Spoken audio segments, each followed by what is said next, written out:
Alright, testing. Okay, I think we're good because my microphone's picking this up, so we're good. Anyways, we're ranking every single entrenched battle. Now, what do you mean by battle? I mean like every like entrenched, just every battle. Like, for example, Battle of the Somme, Third Battle of Dorian, Battle of Verdun, has 9. You get the whole idea. We're ranking every single battle. So I think we should just get started. Let's start with, we'll do this in order because, you know, because it's in order. Alright, and first, we got first Battle of the Marne. Oof. So on the under the conditions, we got downright awful, bad battles, neutral, decent battles, perfect conditions. Um,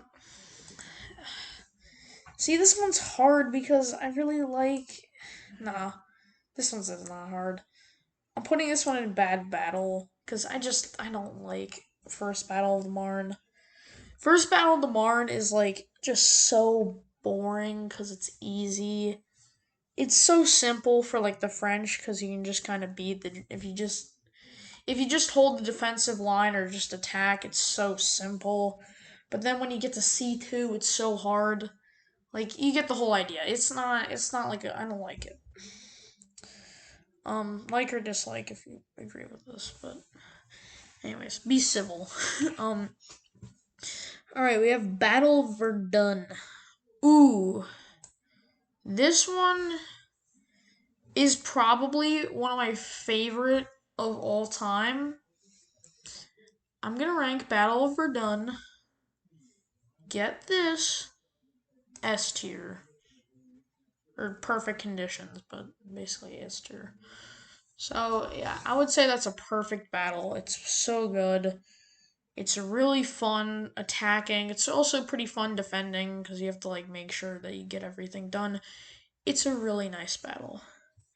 Second battle of As9. That was just Battle of As9. Whatever. Um As9 is As9 is not a bad battle, but it's just so forgettable. Like I seriously I hang on.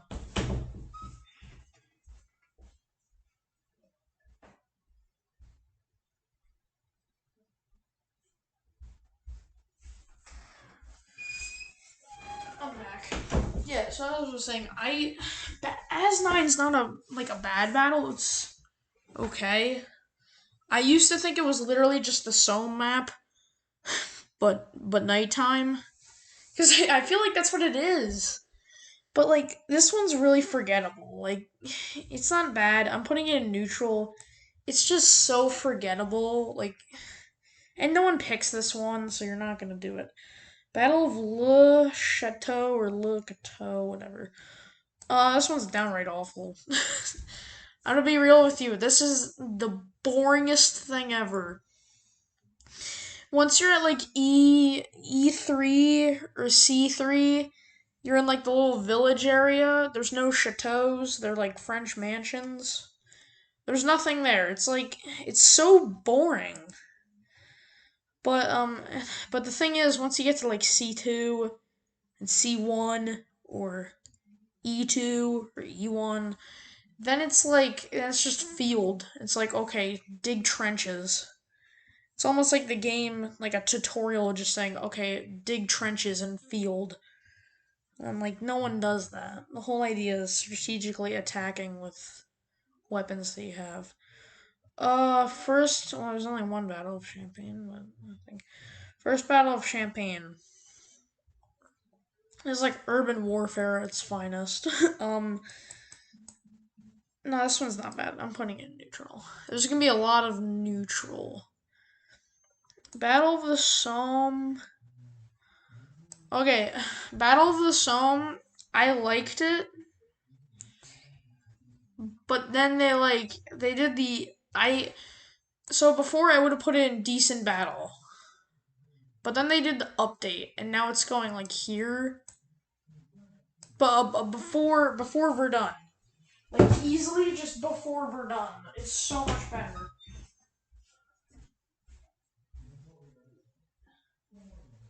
Yeah, like it is easily so much better than any of the other ones. So that's why I'm gonna say that Somme is probably above Verdun.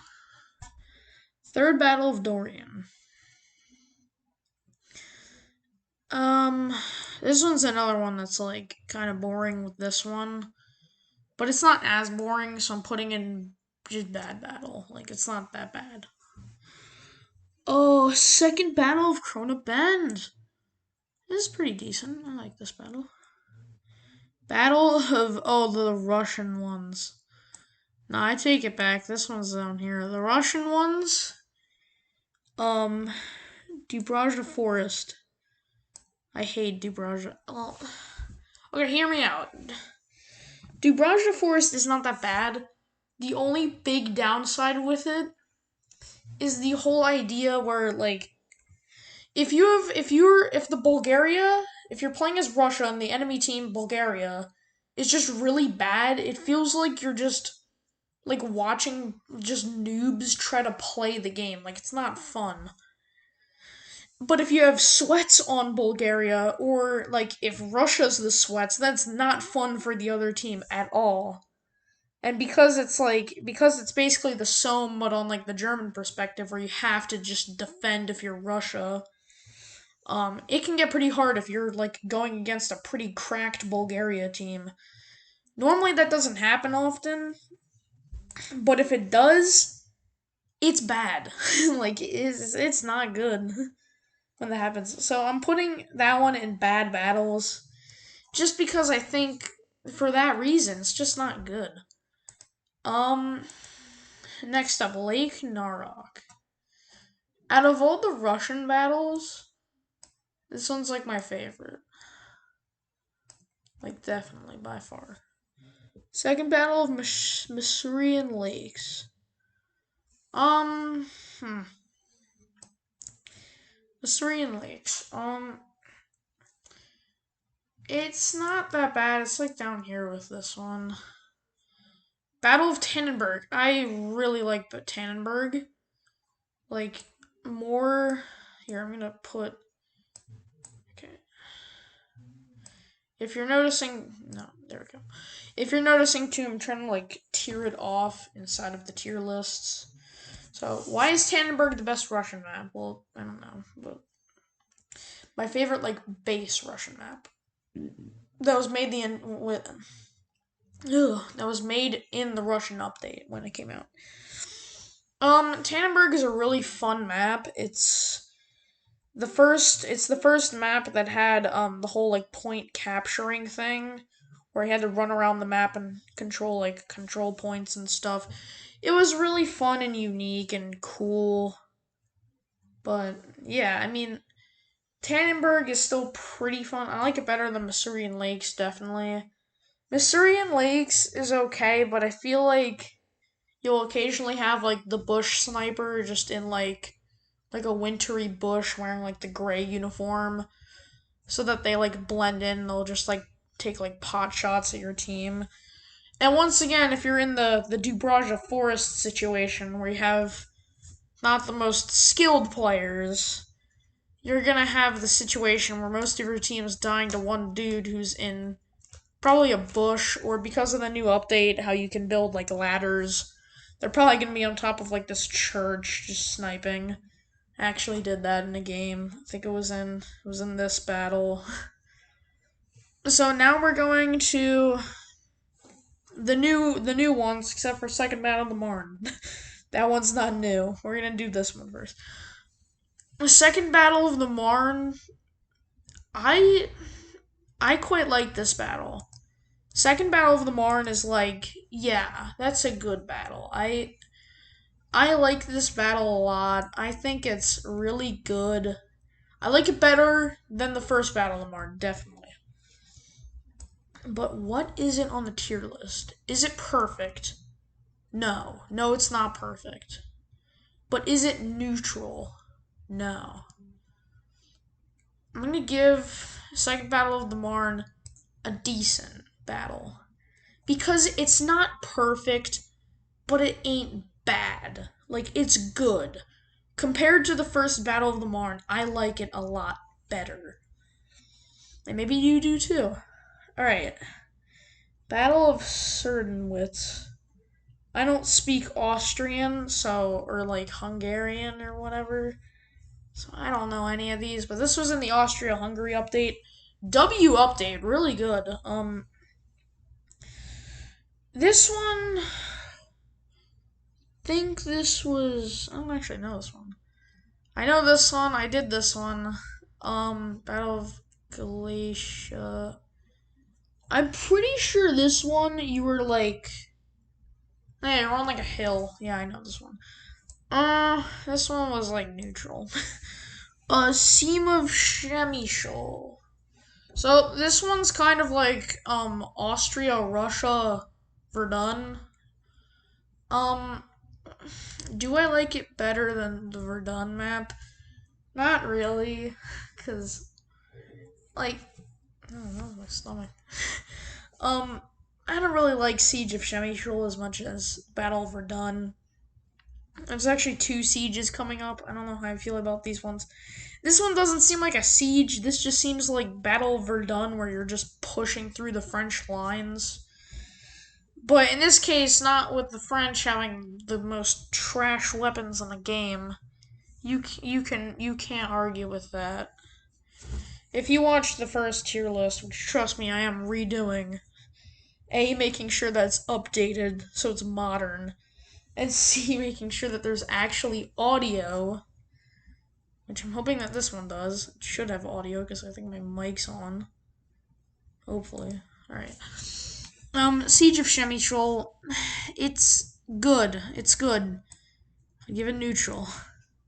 As I don't know how to rank that one. I haven't done these ones enough. I have played Galatia. Yeah, I have played Galatia. Siege of Fort Vaux. I've played this one. If Champagne taught you how to fight in close quarters, no, if like the last checkpoint for the French in Verdun taught you how to fight in close quarters, this one's gonna definitely teach you how to fight in close quarters. I think they're the same fortress but just bigger because they seem the same. I think it's Diomont. This one's Vox. Vo. I think it's Vo. I don't know. I like this one. It's okay. It's not bad. I tell you what, I'm giving it neutral, but I'm giving it highest neutral just because this one is like, this one's good because but I feel like if you're good at like urban or not urban warfare, that goes to this one. But if you're really good at close quarters, then you're gonna just ace that. You're just gonna ace that map. If they had like shotguns in the game, that would just not be fair for this one. Because if you had like a shotgun, you could just decimate everyone, except for like if you're outside. But 80% of the times you're either on the roof, or most of the times you're just in the fort. So you're mostly just in the fort. Battle of Galatia. I don't know. I'm pretty sure this one is the town one. If not, might be Cerdenwitz, but I think this is the town one because I remember from the sunset. This one I found a glitch where you could glitch like inside of like a church, and like you could shoot at players. Players can shoot at you. You could also just like build on top of the church and make like a bunker on it. Yeah, there's a lot of stuff that you could do in this map, which with the new features. I quite like this map. This is kind of like I'm gonna put it there. It's good. Um, This one's kind of like Champagne, but I think it takes place in Austria, Hungary, and they're playing against Russia versus Austria, Hungary, not France versus Germany, because originally it was just France and Germany. That was it. Wow, I feel bad for the Entente players. They had to deal with the French weapons. So, this tier list doesn't look too scuffed. It looks okay for a tier list, but yeah, I don't know. I think this is pretty good for like a world for like Entrenched. Let me know what you think. If you like it, or no, if you subscribe, you like it. But if you like it, you don't like it. That made no sense. That made zero sense. Whatever. Have a nice day. Hopefully you didn't lose any brain cells watching this. And if you did, well, oh well. You have less brain cells. Anyways, goodbye and have a nice day.